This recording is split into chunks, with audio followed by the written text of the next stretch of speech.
Hello दोस्तों, मेरा नाम हिमांशु गौतम और एक बार फिर से आपका स्वागत है आपके अपने इस यूट्यूब चैनल पर।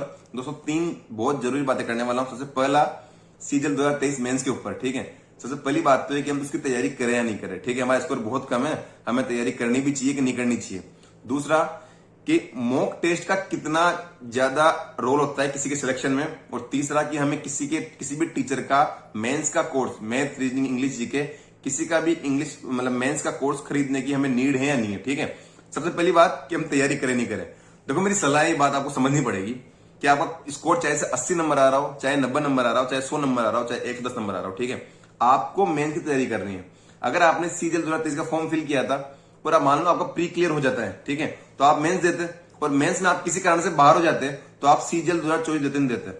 डेफिनेटली देते, आप 100% देते। ठीक है, तो अगर आप ये चीज करने वाले हो और सीधे 2024 में मेंस तो होने वाला है ना, तो उस टाइम में हमें मेंस की तैयारी करनी है। और हम अगर इतने ही होशियार होते कि हम 3 महीने में मेंस फोड़ लेते तो इस बार हमारे प्री में स्कोर कम क्यों आता भाई? सुनने में बात बुरी लगती है पर सही बातें हैं। ठीक है, कि यार हमारा अभी स्कोर कम आया है। ठीक है, तो डेफिनेटली हमें बहुत मेहनत की नीड है। और जब हम सीजल 2024 का प्री क्वालिफाई कर भी लेंगे ना, तब मेंस के लिए हमारी 3 महीने में तैयारी या 2.5 महीने में या 2 महीने में तैयारी नहीं हो पाएगी।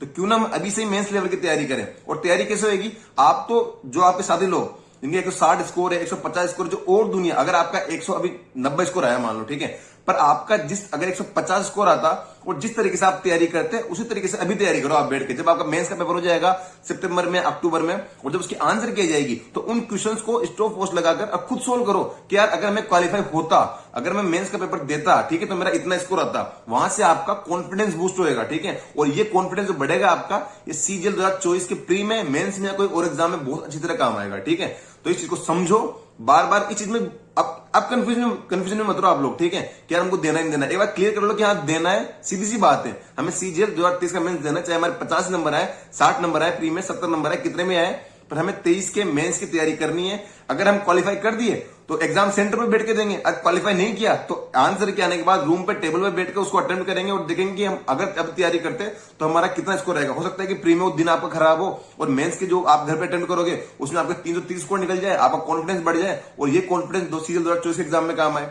चीजें बहुत सारी सोचने को। ठीक है, तो मेरा कहना है कि स्कोर आपका कितना भी हो, आपको मतलब मेंस की तैयारी करनी है। दूसरी बात कि मॉक कितनी इंपॉर्टेंट है, देखो एक बार बताऊं मैं। ठीक है, मैं अपनी लाइफ में कोई ज्यादा कोई होशियार स्टूडेंट नहीं रहा, कभी नहीं रहा। ठीक है, और ज्यादा कोई तीर मैंने अपनी जिंदगी में मारे नहीं। ठीक है, पर जब मैं कंपटीशन की लाइन में आया और मुझे मॉक देने का चस्का चढ़ गया, ठीक है, कि मॉक अटेंड करो, 4-5 अलग अलग जगह से मैंने मॉक खरीद लिए और धमाधम में मॉक लगा रहा हूं। ठीक है भाई, उसी का नतीजा है कि मैं यहां बैठा हूं आपके सामने। ठीक है, और मेरा सिलेक्शन हो गया 1 बार, 2 बार, 3 बार। ठीक है, तो मॉक लगाओ। जिस दिन आप पढ़ाई नहीं कर पाओ, जिस दिन तबियत खराब है, जिस दिन घूमने चले गए, पार्टी में चले गए, बर्थडे में चले गए, दोस्तों के साथ कुछ भी कर लिया हमने, ठीक है, फिर भी 1 घंटा 2 घंटा घर पे आके मॉक लगाओ। मॉक बहुत इंपॉर्टेंट चीज है। ठीक है, बिना मॉक मतलब वो दिन आपका वेस्ट हो जाएगा जिस दिन आप मॉक नहीं लगाओगे, सीधी सी बात है। ठीक है, तो आपको मॉक की प्रैक्टिस करनी है।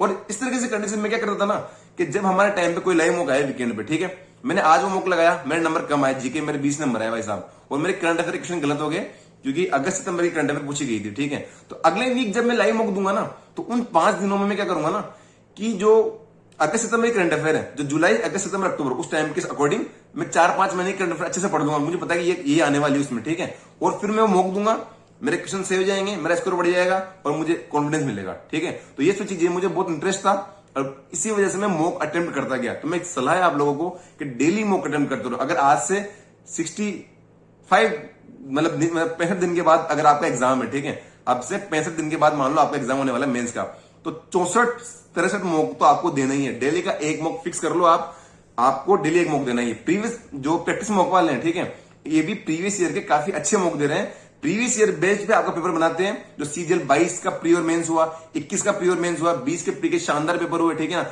उन्हीं पे बेस्ड ये लोग आपका मेंस का पेपर बनाते हैं और लाइव मॉक की फॉर्म मतलब लाइव मॉक देते हैं आप लोगों को। इनके अलावा इनके मॉक्स भी अवेलेबल है। ठीक है, तो वो लाइव मॉक आप दो, मॉक आपको पसंद आएंगे, उसके बाद आप देखो कि आपको वो वाले दूसरे जो मॉक्स इनके परचेस करने या नहीं करने। ठीक है, इसके अलावा ये लोग आपको जो टॉपिक वाइज है या चैप्टर वाइज है, वैसे भी क्विज देते हैं 5-5 मिनट के, 10 मिनट के, वहां भी आपका स्कोर बूस्ट करने में वो चीज काफी इंपॉर्टेंट है। तो मेरी सलाह है आप लोगों को कि मॉक्स को जितना ज्यादा अटेम्प्ट कर सके अटेम्प्ट करें। और तीसरी और आखिरी चीज दोस्तों, क्या हमें किसी भी टीचर का कोर्स लेने की नीड है या नहीं है? ठीक है, आप इस चीज को समझो। आप देखो 2 घंटे 2 महीने आपके पास, ठीक है, और मेरा मानना है कि यार 2 महीने में मतलब आप लोग ऐसे प्री जो भी जाओगे 140 वाले 145 वाले 150 वाले लोग हैं जिनका बेसिक ऑलमोस्ट मतलब सबका कवर कर रखा है लोगों ने, ठीक है, बेसिक आप लोगों ने सबसे अच्छे से कर रखा है। तो मेरा मानना है कि आपको 2 महीने में किसी का भी कोर्स लेने की math reasoning English GK need बिल्कुल भी नहीं है, ठीक है, कि यार हम अभी कोर्स लें, अब कोर्स लोगे आप, कब वो कंप्लीट होएगा उस कोर्स के चक्कर में आप बंद जाओगे, अपना खुद की तैयारी नहीं कर पाओगे। 100 में से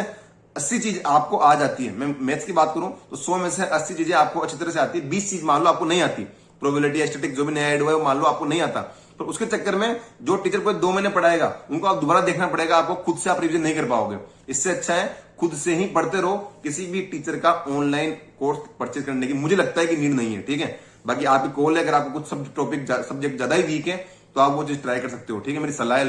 तो ये तीनों चीजें कि तैयारी आपको करनी चाहिए डेफिनेटली, कितना भी स्कोर आए, अगर आप, क्योंकि तैयारी 23 की नहीं है, अगर स्कोर कम भी रहेगा ना आपका तो तैयारी 23 के लिए, या तो आप ऐसे करो फिर 2-3 सीजन 2024 को पहला अटेम्प्ट दो मेंस का, फिर सीजन 25-26 तक सिलेक्शन लो आप। अगर 24 में फाइनल सिलेक्शन लेना है तो 23 की मेंस की तैयारी करनी पड़ेगी, चाहे प्री निकले या नहीं निकले आपका, ठीक है। दूसरा मैंने बताया कि कोर्स लेने की बिल्कुल भी नीड नहीं है, मेरा ऐसा मानना है, पर आपका सब्जेक्ट कुछ ज्यादा ही वीक है तो फिर आप ट्राई कर सकते हैं। और तीसरी चीज, मॉक्स बहुत इंपॉर्टेंट है, फिर कह रहा हूं मैं, देखो मानो मत मानो, मैंने तो जिया है इस चीज को, ठीक है, इसलिए यहाँ पे मतलब अच्छी तरह बार बार बताता हूँ आप लोगों को कि मॉक्स इंपॉर्टेंट है, ठीक है। और जब आप में से ही किसी का सिलेक्शन होगा, अच्छी रैंक आ जाएगी एवरेज स्टूडेंट होते हुए, और जब उनसे कोई पूछेगा कि यार आपका सिलेक्शन की सबसे अच्छा योगदान क्या रहा, तो आप भी यही बोलोगे यार कि मॉक्स की वजह से हमारा सिलेक्शन में अच्छा इंप्रूवमेंट हुआ, क्योंकि बिना मॉक्स के हमारी वो स्पीड नहीं आ पा रही थी, बिना मॉक्स के हमारी चीजें कवर नहीं कर पा रहे थे, हम पूरे क्वेश्चन अटेम्प्ट नहीं कर पा रहे थे, ठीक है। तो मॉक्स पे लगाओ, मतलब अगर आपका 2 महीने पेपर मतलब बाद पेपर होने वाला है तो 2 महीने तक डेली का एक मॉक डेली लगाओ, उसका एनालाइज करो, मॉक लगाओ एनालाइज करो, ये तो करना है और क्या करना है, ठीक है। तो गुड लक आप सभी को, मुझे उम्मीद है कि तीनों चीजें में आपको कहीं ना कहीं आपके कॉन्सेप्ट क्लियर हुए होंगे, और भी चीजें मैं लगातार शेयर करता रहूंगा। Thank you so much.